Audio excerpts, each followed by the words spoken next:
Tonight, we journey into the forgotten legend of Lyrian the Last Weaver, daughter of Athena and a mortal seamstress, whose divine threads could bind, born not in golden halls, but in a humble cottage where moonlight danced through spinning wheels. Her destiny was to mend the torn veil between worlds before the cosmos unraveled into eternal. But standing between her and salvation were three impossible trials: a maze that devoured memories, a sphinx whose riddles could trap souls for eternity, and a weaving contest against the fates themselves of all existence. So before we lose ourselves in this tale, take a moment to like the video and subscribe, but only if you're drawn to stories that weave together ancient wisdom and eternal mysteries. And tell us in the comments, where are you listening from tonight? What's the time where you are? Sometimes these old stories help us drift away from the world, and other times they remind us that magic still lives in the quiet hours between dusk and dawn. It's time now to settle in, perhaps light a candle or let the rain outside be your soundtrack, and let's discover together what waits for us tonight. The birth of divine thread in the village of Thessarian, where olive groves stretched endlessly toward the wine-dark sea, there lived a woman whose fingers could coax. Her name was Melaina, a seamstress whose tapestries were so lifelike that birds would try to nest in the woven branches, and painted fish would seem to swim through fabric streams. Nobles travelled from distant lands carrying chests of gold, begging her to weave their stories into immortal thread. The goddess Athena, patron of all craft and wisdom, descended from her marble throne to witness this more. She came not in thunder or blinding light, but as a stranger seeking shelter from an autumn storm. Melaina welcomed her without question, offering bread and wine while the rain drummed against shuttered windows. And that night, as they worked side by side in the lamplight, goddess and mortal shared something rarer than divine favour: understanding. Athena saw in Melaina's work not mere skill, but devotion. Each thread was placed with prayer, each pattern born from love. And Melaina, though she never learned her guest's true nature, felt the presence of something sacred in the quiet woman who worked beside her. When dawn broke, the stranger was gone, leaving only a single golden thread wound around Melaina's spindle. The child emerged with eyes the colour of starlight and hair that seemed to shimmer with its own inner glow. And the midwives gasped as every thread in the cottage began to move on its own, weaving patterns in the air that lasted only heartbeats before dissolving like dreams. They named her Lyrian, and from her first breath it was clear she was no ordinary child. When she reached for toys, silk would spring from her fingertips. When she laughed, golden threads would dance around her like living things. By age 3, she could repair any torn fabric with a touch. By 7, she was weaving tapestries that showed not just images, but memories, scenes from the viewer's past that moved and breathed within the fabric. But with divine gifts came divine burden. The child who could weave light itself into cloth could also see the fraying edges of reality, and saw solid stone and steady earth. Lyrian saw the cosmic threads that held everything together, and she saw that they were breaking. The signs began small. Shepherd's cloak would simply fall apart at sunrise, the threads dissolving like salt in water. A merchant's tent would collapse in windless air, its fabric crumbling to dust between his fingers. At first, people blamed poor craftsmanship or unusual weather. But as seasons passed, the decay spread. Wedding gowns turned to shadow on their special day. Ship sails tore without warning, leaving vessels stranded in gentle. The very banners that flew over castle walls began to fray and fade, their proud colours bleeding away like tears. What humanity didn't yet understand was that these were not isolated accidents. They were symptoms of something far more terrible. The cosmic loom, the great device upon which the fates had woven the tapestry of existence since time began, was breaking down. Now, after eons of constant work, the ancient mechanisms were wearing out. Threads that had held since the first dawn were snapping. The very fabric of reality was coming undone. Zeus hurled thunderbolts in frustration, but even they seemed dimmer than before. The natural order, woven tight for millennia, was loosening. The Fates, Clotho who spun the threads of life, Lachesis who measured them, and Atropos who cut them. But the damage was beyond even their ancient power. The loom itself, forged in the first moments of creation, was unmaking itself. Its threads of starlight and crystallized time were dissolving, and with them, everything that had ever been or ever could be. Whispers reached the mortal world through dreams and omen. Tears spoke of the final unraveling, when sky would separate from earth, when memory would tear free from mind, when love itself would become impossible. Philosophers debated whether reality had ever been real at all, while priests prayed to gods who might themselves soon cease to exist. But in Thessarian, a young woman worked at her loom with steady hands, weaving patterns that seemed to strengthen rather than fade. And sometimes, late at night when the moon was dark, villagers swore they could see golden light spilling from beneath her workshop door. On the night of her 20th birthday, as Lyrian worked alone in her mother's cottage, the golden thread that Athena had left years before began to glow. It lifted itself from where it hung on the wall, floating through the air like a living thing, and began to weave itself into her current work. A simple blanket she'd been making for the village orphanage. But as the divine thread joined her mortal ones, the blanket transformed. Appeared. The cosmic loom in all its terrible grandeur, its broken mechanisms, the fates weeping over their ruined work. And there in the center, Lyrian saw herself. The vision lasted only moments, but it changed everything. She understood now why the world felt so fragile, why her own work seemed to fight against some invisible force trying to tear it apart. The cosmos itself was dying, thread by thread, and she was the only one who could fix it. Athena appeared then, not in disguise, but in her full divine glory, armor gleaming, owl perched on her shoulder. "My daughter," she said, her voice carrying the weight of centuries, "the time has come."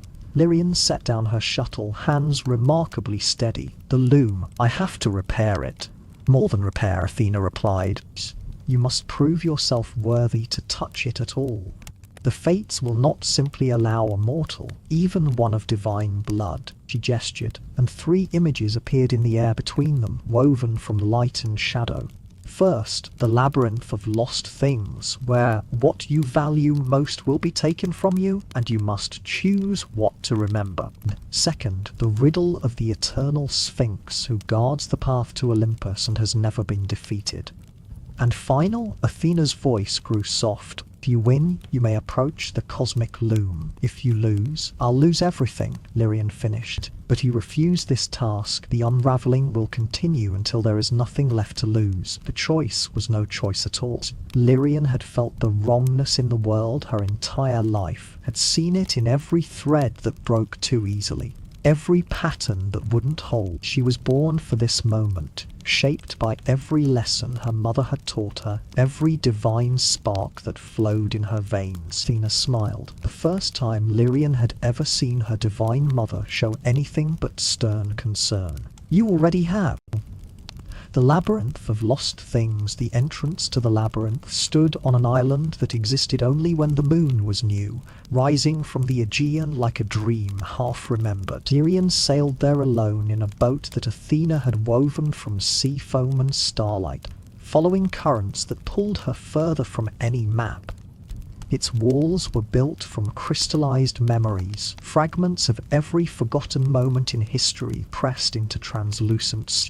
As Lyrian passed through the entrance, she could see glimpses of ancient scenes playing out within the walls. Lovers' first meetings that had been forgotten by time, children's laughter from civilizations that no longer existed, heroes whose names were lost forever.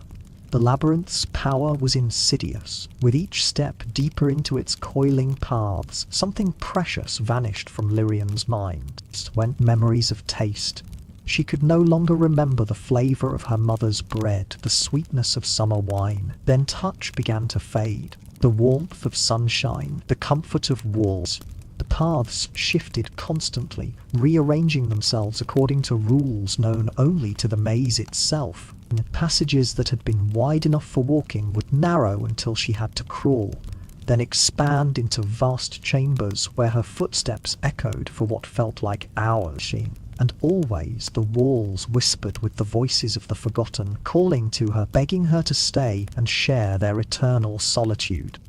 By the time she reached the heart of the labyrinth, Lyrian had lost her memories of sound, of smell. She could no longer remember what her mother's voice had sounded like, could not recall the warmth of fire or the satisfaction of completed work. She existed only as pure thought, pure will, walking through a world that might as well have been made of nothing. At the centre waited the Guardian of Loss, a figure that seemed to be woven from the very memories the labyrinth had stolen. When it passed to ride, it wore faces that flickered and changed, sometimes her mother, sometimes herself, sometimes strangers she had never met but somehow recognized. When it spoke, its voice was every voice she had forgotten. One memory remains, the Guardian said, extending a hand that might have been made of mist or might have been perfectly solid. Choose wisely. What will you keep, and what will you sacrifice to part? In the darkness of her mind, only one thread of memory still glowed, the feeling of creating something beautiful, the pure joy of bringing order from chaos, of making something that hadn't existed before. It wasn't a specific memory, but the essence of all her memories of creation, distilled into one perfect moment of understanding. She could keep this and lose everything else, every face she'd loved, every lesson she'd learned, every experience that had shaped her. She would emerge from the labyrinth as little more than a divine tool, powerful but empty. Or she could sacrifice even this and trust that something deeper than memory would guide her. "I choose to forget," she whispered. The Guardian smiled with her mother's face. "Then you choose to remember what truly matters." The world exploded back into sensation. Not her old memories, those were gone forever, but something new. The labyrinth dissolved around her like morning mist, and she found herself standing on the slopes of Mount Olympus itself, her hands glowing with threads of pure. She had lost everything she thought she was, but in return, she had gained something far more valuable. The ability to weave new memories, new realities, new possibilities into existence. The path up Mount Olympus was not walked, but climbed through the spaces between seconds, each step forward requiring her to move not just through distance, but through the gaps in time itself. Here, where mortals were never meant to tread, the very air hummed with divinity. Eagles soared on thermal currents made of crystallized music, and flowers bloomed in colors that had no names because they existed beyond the spectrum of mortal. But blocking the final approach to the summit sat the Eternal Sphinx, a creature old beyond measure, with the body of a lioness, wings of an eagle, and the face of a woman whose eyes held the accumulated wisdom of 8. She had been placed here by the fates themselves as the ultimate guardian, for her riddles were not mere puzzles but fundamental questions about the nature of existence itself. Around the Sphinx's massive form lay the remnants of those who had failed her tests. These were shadows of heroes and gods preserved in eternal contemplation of the riddles they could never solve. Alexander the Great sat frozen mid-thought. Odysseus gestured silently at words that would never come, and even mighty Atlas had paused here once, his burden temporarily forgotten as he grappled with questions that had no answer. The Sphinx regarded Lyrian with ancient amusement, her voice rolling like distant thunder. "Little weaver, daughter of craft and wisdom, you seek to pass where gods have failed. 3 riddles. Answer all correctly, and the path opens. Fail even once, and join these eternal students in their endless pondering." She had lost everything in the labyrinth except the pure essence of creation, and with that loss had come a strange clarity. The first riddle came wrapped in wind that tasted of starlight. "I am the thread that cannot be cut, yet I break with every choice." The shadows of the failed heroes leaned forward, their eternal debate visible in their gestures. Some pointed to the sky, others to their hearts, still others to the threads of fate that Lyrian could now see connecting every living thing. But Lyrian understood something they had missed. Time, she answered, but not as mortals measure it. You are the weaving itself, the moment when possibility becomes reality, when the infinite potential collapses into the single thread of what actually happens. In all her eons of asking, this was a new answer, one that looked not at time as a river flowing, but as a loom working. The second riddle came with the scent of burning libraries. I grow stronger the more I am shared, yet I die when I am believed completely. I create worlds that never were, yet I am the only thing that makes truth possible. What am I? This one was harder. The failed heroes gestured more frantically, pointing to their heads, their hearts, their mouths. Stories? Lies? Dream? Lyrian watched the threads of reality shimmer around her, seeing how belief and doubt danced together in an eternal pattern. Stories, she said finally, but not just tales told. You are the space between what is and what could be, the doubt that keeps truth honest, and the possibility that keeps truth alive. Even the Sphinx seemed surprised by this answer. Shadows around them stirred, some nodding in recognition of wisdom they had never grasped. Correct again, little weaver. The third riddle came with silence, so complete it seemed to devour sound itself. I am the thing that makes all riddles possible. Yet I cannot be spoken. I am the reason the cosmic loom was built, yet I exist only in its breaking. What am I? The silence stretched. The failed heroes had gone completely still, their eternal debate finally quieted by a question that transcended all others. Lyrian felt the weight of it, the way it seemed to pull at the very foundations of existence. This wasn't asking about a thing or concept. It was asking about the space beyond all things, the mystery that gives meaning to knowledge. She closed her eyes and reached not for wisdom but for understanding beyond wisdom. In the darkness behind her eyelids, she saw the cosmic loom as it truly was, not a device for creating reality, but a response to something that couldn't be created. Not this question or any specific question, but the questioning itself. The wondering that exists before any answer, the mystery that remains even after everything is known, the reason anything exists at all instead of nothing. For a long moment the Sphinx stared at her. Then, slowly, the ancient creature began to smile, not with triumph or amusement, but with something approaching relief. In all my endless years, she said, you are the first to understand that the greatest riddle is why there are riddles at all. The path opened before Lyrian like unfolding wings, revealing the final ascent to the summit where the fates waited with their cosmic loom.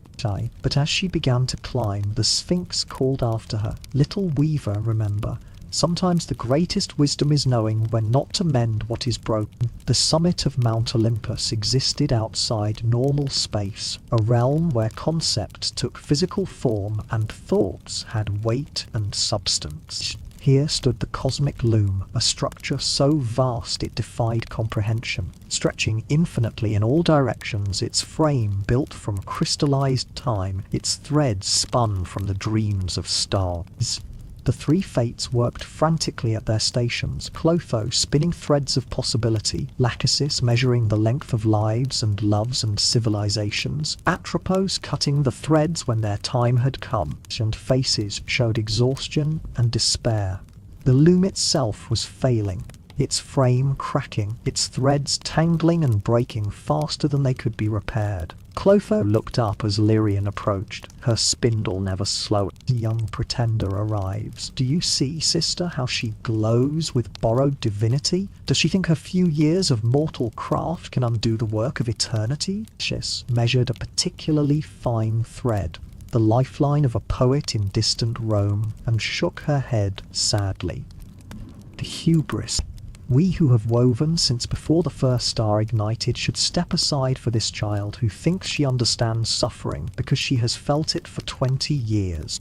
Her shears hung motionless in her hands as she studied Lyrian with eyes that had witnessed the birth and death of countless universes. Challenge was set. Each would work at their own section of the cosmic loom, weaving for one full turn of the cosmos, about 7 mortal hours. The Fates would attempt to repair the damage using their ancient techniques, while Lyrian would try her own approach. If the Fates succeeded and she failed, she would be woven into the loom itself, becoming part of the mechanism that she had tried to fix. If she succeeded and they failed, she would earn the right to attempt the impossible, rewiring the cosmic loom entirely. The Fates worked with devastating efficiency, their hands moving in perfect synchronization developed over eons of practice. They pulled threads from the very essence of existence, some golden like captured sunlight, others dark as the space between stars, still others that seemed to be made of pure concept. Lyrian began differently. Instead of trying to force the broken threads back together, she listened to them. Each thread hummed with its own frequency, told its own story. The thread of a dying star sang a slow, mournful song. She discovered that the threads didn't want to be controlled, they wanted to be understood. She began weaving not patterns of her own design, but patterns that the threads themselves suggested, following their natural inclinations while gently guiding them towards stability. Hours passed like minutes, or minutes like hours. Time had little meaning at the cosmic loom. Clotho's spindle worked faster than ever before, creating new threads to replace the broken ones, measured with perfect precision, calculating exactly how much thread each destiny required. Atropos cut with surgical precision, removing the damaged sections and trusting her sisters to rebuild. But their section of the loom, despite their skill, continued to deteriorate. The harder they worked, the more the ancient mechanisms resisted. They were trying to fix something using the same methods that had originally created the problem, imposing divine will upon cosmic forces that had grown too complex for simple control. Lyrian's section, not through force but through cooperation. She wove conversations between the threads, allowing them to support each other in new ways. A thread of sorrow found strength when woven alongside one of joy. A thread of ending gained beauty when paired with one of beginning. She wasn't just repairing the loom, she was teaching it to repair itself. The damage that had taken centuries to accumulate began to heal itself, not through divine intervention, but through the thread's own desire for connection and meaning. The Fates stopped their work, staring in amazement. Atropos spoke first, her voice filled with something that might have been wonder. Impossible. She's not controlling the threads, she's helping them remember what they're supposed to do. We've tried everything, divine command, ancient rituals, the combined will of all Olympus. Lyrian looked up from her work, threads of light still dancing around her fingers.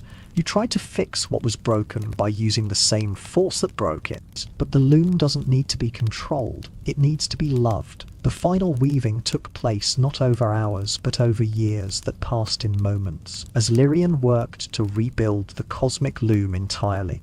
This was not a repair, but a reimagining, a complete transformation of how reality itself was structured. The old loom had been based on control, the Fates determining every outcome, every life measured and cut according to divine will. But this rigid system had created its own destruction, becoming too brittle to adapt to the complexity it had created. Lyrian's new design was based on collaboration between order and chaos, between divine purpose and mortal choice. She began by weaving new supports from threads of possibility, not fixing what should be, but creating space for what could be. And the old loom had one thread for each life.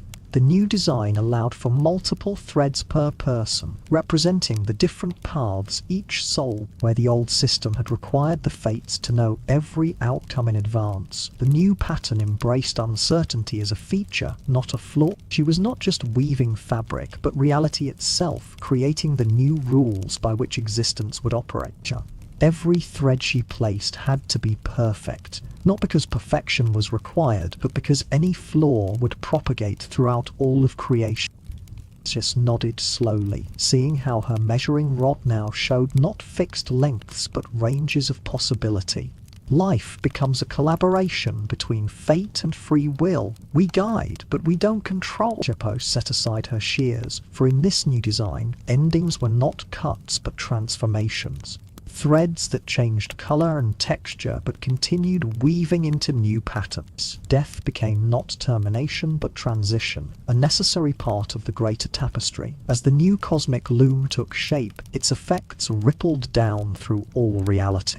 On Earth, hearths that had been cold for months burst back into flame, not because someone had lit them, but because the threads connecting fire to human need had been rewoven stronger than before.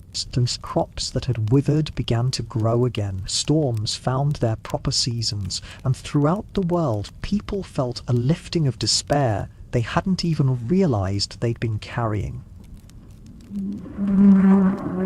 Zeus's thunderbolts now carried not just force but meaning. Poseidon's seas responded not just to his will but to the needs of those who sailed them. Even Hades discovered that his realm of death had become a place of rest and transformation rather than mere ending. But perhaps the most profound change was in humanity itself. People found they could influence their own threads of fate through choice and action, could weave their own stories into the greater tapestry. Free will and destiny became partners rather than enemies, each strengthening the other. When the great work was finished, when the last thread had been placed and the cosmic loom hummed with new life, Lyrian stood before her creation and felt its perfection. Reality itself was stronger now, more flexible, more beautiful than it had ever been. The unraveling had stopped, the threads of existence glowed with renewed vitality, and throughout creation the music of harmonious order filled the spaces between stars. She was becoming mortal again, truly mortal, without even the trace of godhood that had marked her birth. Athena appeared beside her, expression unreadable. To reshape reality, you had to become part of it completely. The divinity that made this possible had to be woven into the work itself. Lyrian nodded, unsurprised. She had felt it happening throughout the restoration, felt her divine nature flowing out through her fingertips and into the threads themselves. Will I remember? Some. Enough to know what you've done, but not enough to be burdened by its weight forever. Athena's voice carried a mother's love and a goddess's sadness. You'll weave beautiful things, you'll love and be loved, you'll grow old and pass your skills to daughters and granddaughters, and sometimes in quiet moments at your loom. Transformation was gentle, like falling asleep after a long day's work. Lyrian felt her divine sight dimming, her ability to see the cosmic threads fading until they were merely a half-remembered dream. But what remained was something perhaps more valuable.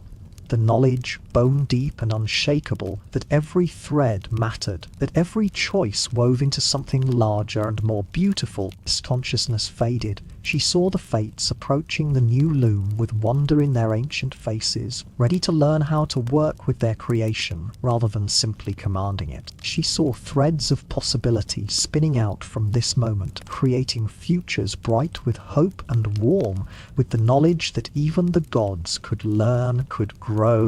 Lyrian awoke in her mother's cottage in Thessarian, morning light streaming through familiar windows. For a moment, she lay still, grasping at memories that felt like dreams. A labyrinth of crystal, a riddling sphinx, the sensation of weaving starlight itself. But as she sat up, the memories faded like morning mist, leaving only a profound sense of completion and a strange new skill. But when she touched her mother's loom, something wonderful happened. The threads responded not just to her technique, but to her intention. Every piece she wove seemed to carry within it a small blessing.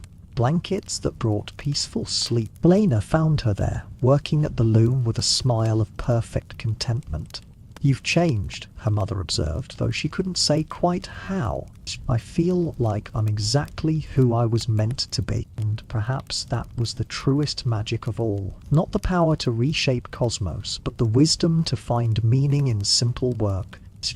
The village prospered as it never had before. Merchants came from distant lands, not just for Lyrian's work, but for the atmosphere of hope that seemed to permeate Thessarian itself. Other craftspeople found their own work improving, as if skill itself had become contagious. Children played in streets that somehow seemed safer. Crops grew more abundant, and even the weather seemed gentle. Sometimes, late at night when the moon was dark and the village slept, Lyrian would pause in her work and feel a strange pull. She never quite remembered why this feeling came, but it always made her smile. And in those moments, just for an instant, her threads would glow with the faintest hint of starlight before returning to their mortal beauty. And a cosmic loom worked on, tended now by fates who had learned to dance with destiny rather than dominate it, weaving a reality where mortals and gods together created something more beautiful than either could achieve alone. And though she never knew it, every thread that Lyrian wove in her small cottage in Thessarian sent harmonics through the cosmic pattern, strengthening the great tapestry and reminding the universe itself that sometimes the smallest hands can hold the greatest power. The world was saved not by force or wisdom alone, but by understanding that true creation comes not from controlling the threads of fate. And if you listen closely on quiet nights, when the wind moves through ancient olive groves and moonlight dances on still water, you might still hear that cosmic music, the sound of a universe learning to weave itself into something ever more beautiful, one thread at a time.